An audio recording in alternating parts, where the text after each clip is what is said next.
Back at you with another video from 80s and Up.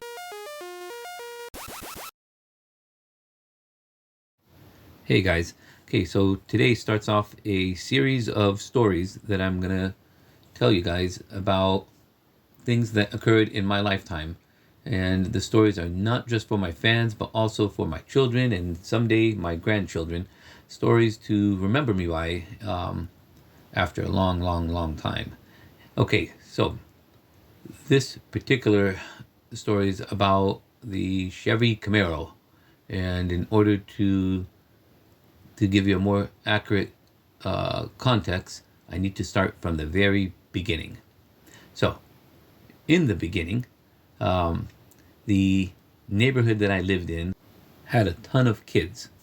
So, mind you, every street had families with children. So, as time went on and the children got older, we being the neighborhood kids got in a bunch of different style vehicles. So first there was the VW Bugs, and everyone wanted the Cal look VW Bugs. And then that kind of phased out and it became mini trucks, and everyone wanted a mini truck, being a Datsun 620 or a Nissan 720 or a Mazda, what is that, the 2200. But I was always in the muscle car thing. I did go through the whole mini truck thing, and I even had a Bug at some point, but I really cherished the lines and the style of the muscle cars, the Chevelle 69 Camaro, the 68 Camaro. So I had a 69 Camaro, and I still do. At some point, the neighbor down the street, which was much older, had purchased a IROC, and it was a 85 IROC. It was trying to remember. I think it was a dark metallic blue, and it had silver IROC stickers and emblems, accents. The interior was gray. It was a T-top car, and when he first got that car, he would drive by.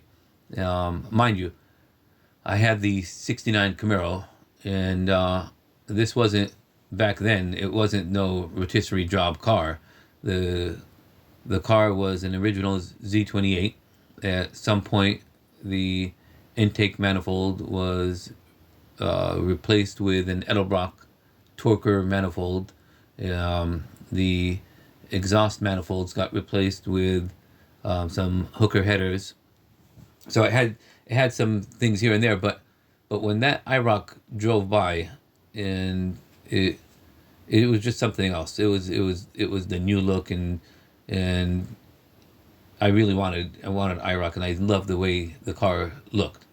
No worries, I didn't get rid of the 69 for the IROC, but the 69 Camaro was actually my high school car, and it stuck around till this very day. But at some point, the neighbor down the street was going to upgrade the car, and I was in contact with him. It's about maybe 8 or 9 houses away from us, and we all knew each other. It's actually an older brother from one of the kids that I knew that went to school with me, and so it was his older brother that actually had the 85 IROC. Anyway, I ended up purchasing the 85 IROC. Now, mind you, by the time I got the IROC, it was beat down pretty good. This guy was racing every street light. Someone was out to race him. So constantly racing other cars, and the green light was the quarter-mile strip, is what it was to him. So when I got the car, there was tons of rattling, and every time you started the engine, it's just a puff of white smoke. And I know that many of the Camaros are known for that, for the seals, but that wasn't the issue. It had so many other small things and much larger things that were bothering me. It had an oil leak. It shifted very poorly. It had the 5-speed, and it would grind on, if I remember correctly, I think the third gear would grind. Anyway, the year was now 1989, and if I remember correctly, it was the last year of the IROC Camaro. And man, did I want a new IROC! I wanted one so bad. I wanted the 350 twin port injection with the automatic 700 R4 transmission, and that's what I dreamed of. At that point, I was working at a company called Positive Computers, and I was working my butt off, overtime every day, and I thought that this would be the ideal time for me to actually go out and buy my first brand new car. By that time, a lot of the neighborhood kids have gotten new cars. In most cases, parents had purchased new cars for them, and they would stop by and check out what I got, and the Firebird, or I mean, just so many different ones. I remember one of the kids down the street had just gotten the 190 Mercedes. I don't think much of them, but it was a brand new Mercedes and it was clean. Then you had the guys with the Vanilla Ice 5.0 Mustangs. Those Fox bodies were all over the place. So you had Chevy guys and you had Ford guys within the same neighborhood. So it's kind of fun. And I got to tell you, I mean, there's something about the 5.0 Mustangs with the Flowmaster exhaust that just sounded pretty darn incredible. As much as I'm a Chevy guy, truth behold. Anyway, I finally said, I'm gonna go and get me the new IROC, because the car that I went to work with every day was literally falling apart, and that was the 85 IROC. The 85 IROC, at the time I got the 89, it had 140,000 miles on it, so it was beat down pretty good. This guy was actually driving also to Los Angeles, back and forth from the Bay Area there. So I ended up purchasing the IROC, and what I got was an 89 black IROC with gold accents. I actually wanted a black on black at the time, but I ended up getting the black with the gold accents and the beige interior that matched the gold accents. I had the car for about 6 months, and it awesome by all means. It hugged the road like no other, and my God, it would corner like nothing else.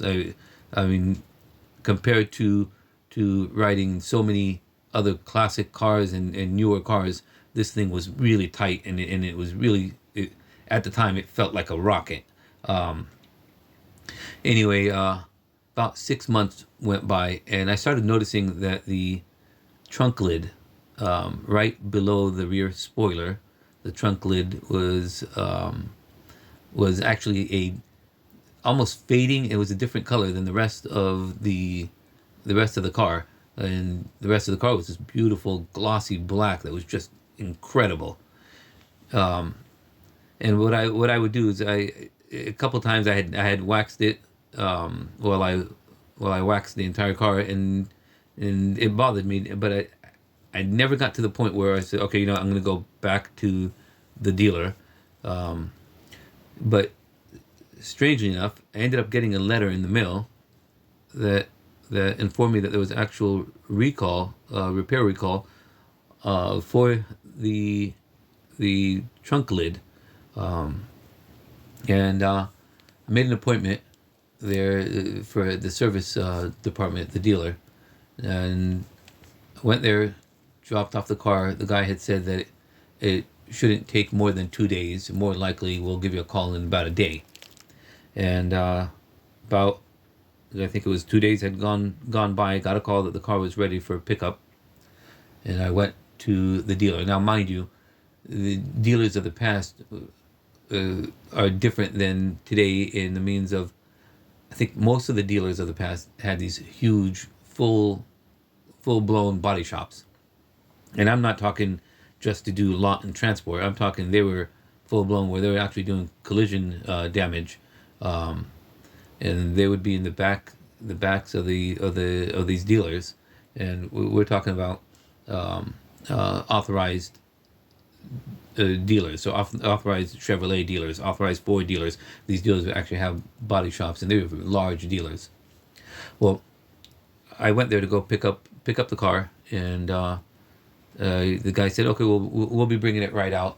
And I was sitting in the waiting room, and I got to tell you, there's just a weird nostalgic feeling about sitting in the waiting rooms in dealers, and it's not just the snack machines and all the pictures of the cars everywhere, and of course the showrooms right behind it.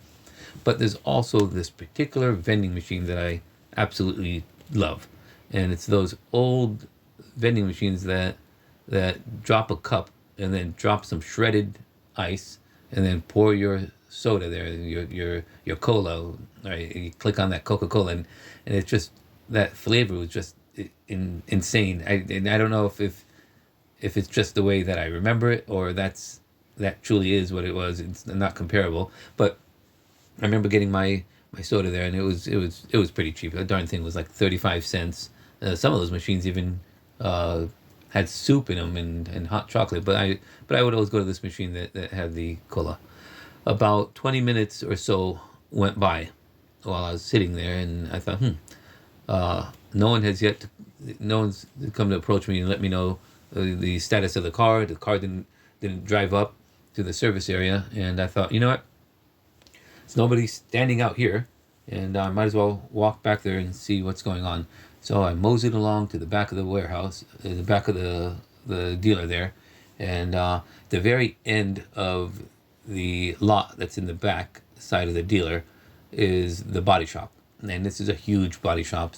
I mean, give you an idea, it had something like 9 bay doors that roll up, and immediately I noticed that all but one of the bays were closed and they were already gone home.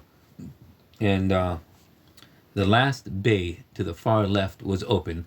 That last bay was a little different than the rest of the building. So the building is a huge metal building, and that bay actually was partially covered by, I guess you'd call it a metal awning, and the rest of it had a chain link fence, the fenced off area.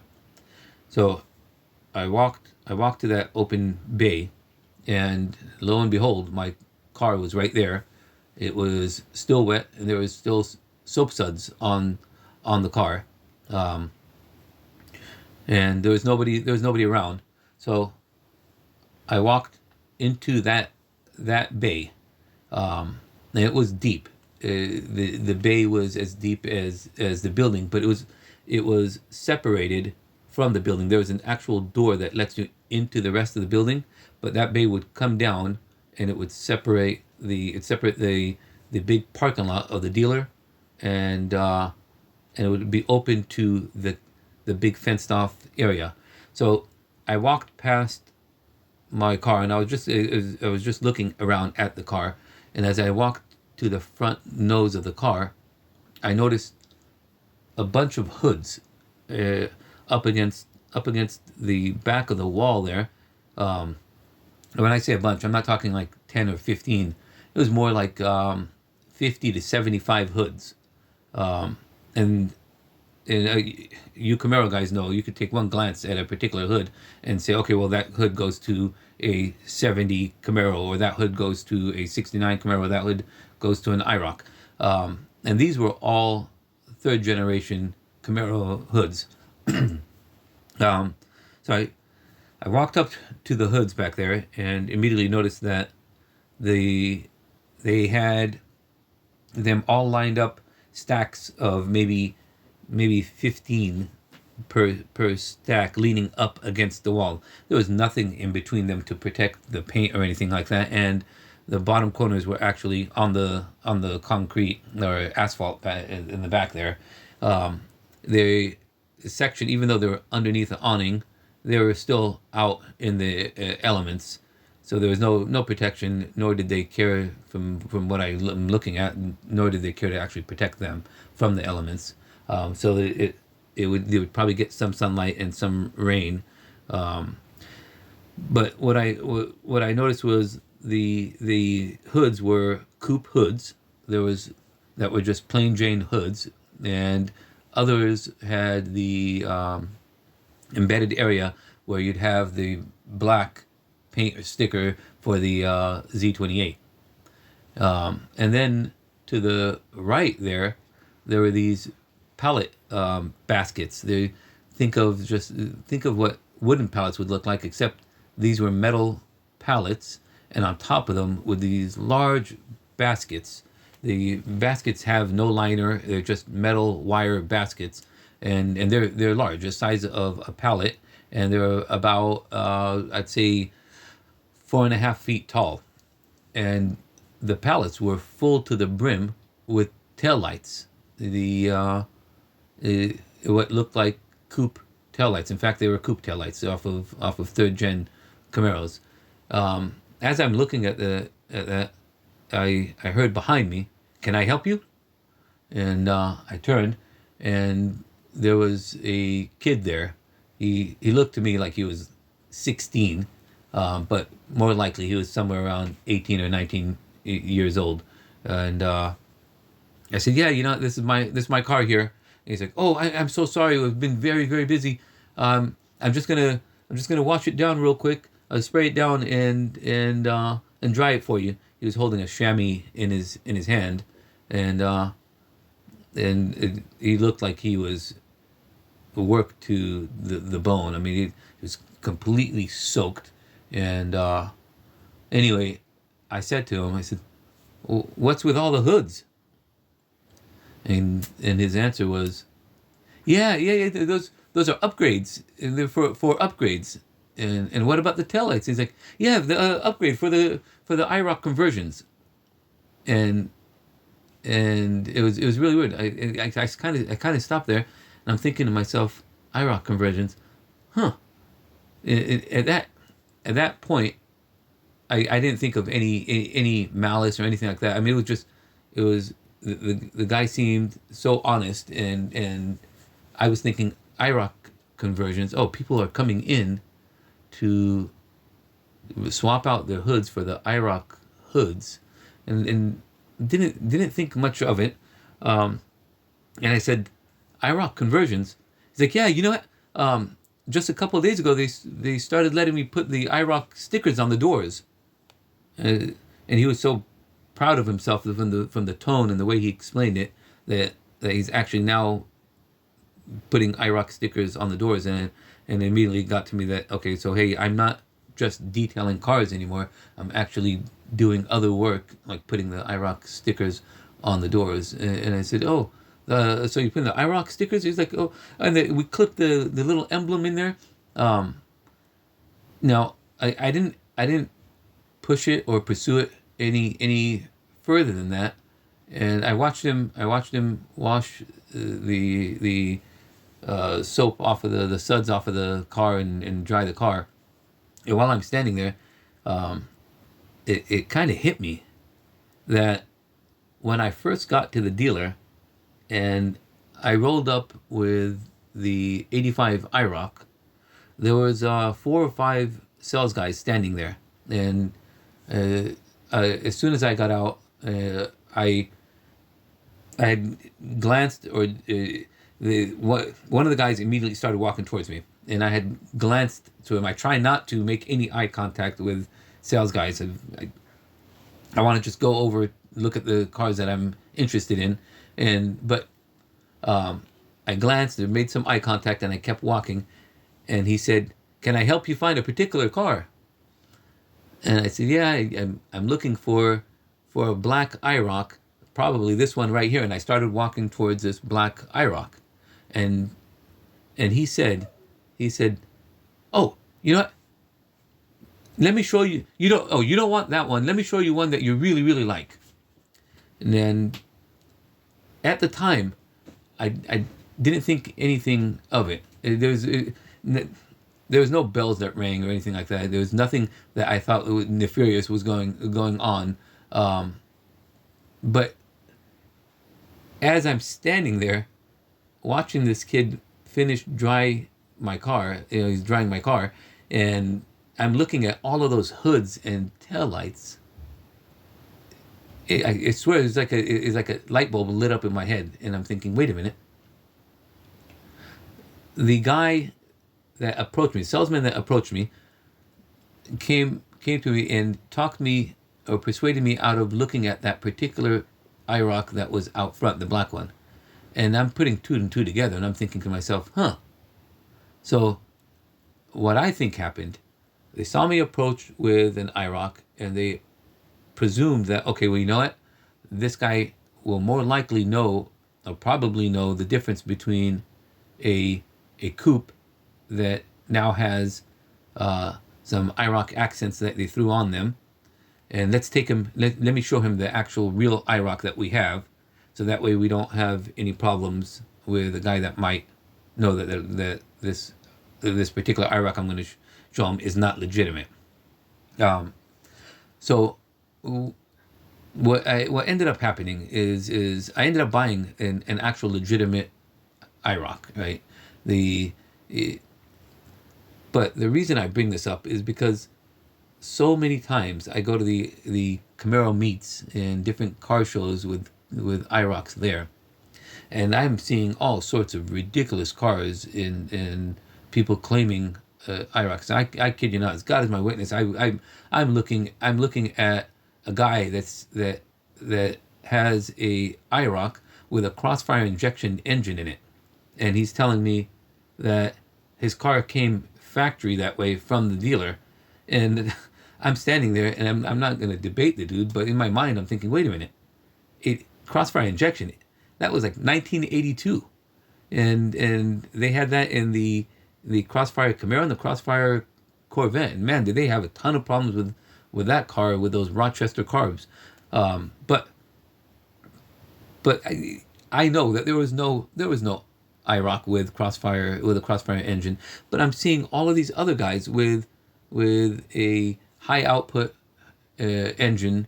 Heck, I saw some with 4-speed manual transmissions and the 6-cylinder engine, and I'm thinking, well, when did the IROC have a 6-cylinder engine? But now it's kind of clearing up that I believe, and this is I believe many authorized licensed Chevrolet dealers were probably swapping out the hoods and throwing taillights, throwing some emblems and some stickers, and selling the cars as IROCs to the public, and that don't know the difference or have no idea what the IROC options are. I know that it would be pretty easy to be able to tell a RS from an IROC. Even though there's many RSs with V8s, but to your average person, if they walk up and heck, even if they sold an IROC with Z28 wheels, right? Some customers might not even catch it. I know that there was somewhere where I was reading that it was actually 50% of IROCs in California were actually sold to females. So maybe they saw them walking up, and here are your unsuspecting female potential buyer, and they're thinking, okay, you know what, we're gonna stick them with these Camaros that are not actual IROCs. Anyway, these things, it bothered me, but I think at the time I thought to myself, okay, well, here's a innocent, or from what I gathered, the the auto detailer was as innocent as could be, and if he wasn't, he wouldn't be telling me what he was telling me, and I think I wanted to believe that the dealers weren't scamming, or the dealer wasn't scamming customers. I don't know. Okay, how would I even approach this? And then I didn't didn't really do it much. I didn't do anything about it, and um, I think years later, it was constantly in the back of my mind where I'm thinking, okay, well, man, imagine how many Camaros out there were sold with the louvered hood, the grid IROC tail lights. So we know that the IROC Camaro was not just louvered hoods and the grid tail lights. There was so much more. There's the IROC ground effects kit, the body kit that's on the bottom there, the sway bars, right? The posi traction. So there are some things that you could just glance and say, okay, well, you know what? This doesn't make sense. This car does not have this. As time goes on, just like the '69 Camaro, there are things that end up being replaced in accidents or whatever, and you go to check out a car to purchase it, and maybe the car was in a collision and they had to replace certain things, and they didn't replace them with OEM, or didn't replace them with like parts. But to me, lately, hitting up all these different shows, there's just so many cars that are missing the actual options and attributions of actual IROCs. I remember a guy that kept telling me that his IROC came stock without any IROC emblems on it at all, and I don't know. I mean, I'm not claiming to know everything there is to know about Camaros. I know that my pretty much my entire lifetime, as from the age of probably 9, I was involved with Camaros, and through in all the years you can imagine, and even past the '89 IROC, I ended up getting so many different. I can't even count how many IROCs I went through, but this story always bothered me, that there are some people potentially got ripped off and purchased these IROCs. I mean, till this very day, there's always an ongoing debate whether there was IROCs that did not have the tune port injection. Right, you had tune port injection engines with the 305, which was your 5.0. You had tune port injection engines with 350s, which were your 5.7 liter. Now, if you wanted the 5.7 to 350, you could only get that in an automatic transmission. But if you accepted or took the option of the 305, then you can get it in an automatic or a 5-speed manual transmission. So that it would have your louvered hood, it would have your fog lights, it would have the IROC emblem on the rear bumper, and it would say tune port injection in lettering on the rear bumper. On the inside, some of them said Z28 on the dash, and then IROC painted in lettering right below that, and others actually said IROC-Z right on that little emblem on the dash. So there was so many different options. Now, if you guys are wondering, the IROC that I ended up getting, considering the this was my first new car, I would think one of the most pathetically optioned IROCs ever made. I mean, some of the options were just ridiculous, but they were there. The power mirrors, the power driver's seat, the split rear seat, the leather or the pleather casing to put your T-tops in, is really weird, because I would be able to hang the T-tops, and I had a speaker that actually came with the car. So that the cars came with the 6x9s in the quarters there, next to the rear passenger seats, but it actually had the speaker on the opposite side, and it actually came with that. And in my lifetime, I've only seen one other car with that. Came with the stock equalizer. Came in between the T-tops. It had the dome lights, what they call the projector dome lights. Had that, and it had the little numbers for your, I guess, your calendar keeping or whatever. But it was just highly optioned vehicle. Love the car, and I kind of wish I would have kept that, but I ended up selling it with low miles years later, and it's staggering what has happened with the prices of the cars, the IROCs. Okay, so leave some comments below with what car you have and what options, and especially if it's one of the cars where you truly believe that it is a IROC Camaro, and how that particular car does not have certain IROC options.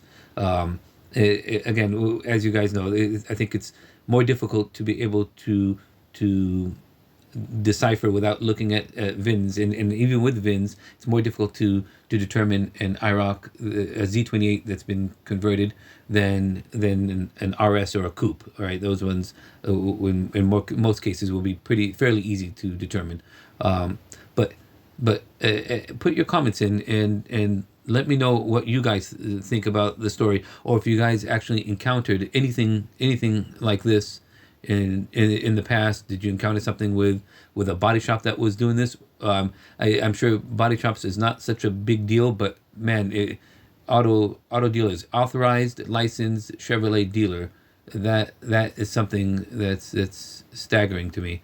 And now that I think about it so many years later, let me know what you guys think, and hit me up in the comments. If you enjoyed the video recording, thumbs up and subscribe. It would really help. I'd highly appreciate it. And the next story I'm going to be putting together is going to be about my 69 Camaro, and how I guess it was always meant to be with me. It got stolen 3 times, and I will describe how I ended up getting it back every single time, how that car kept coming back to me.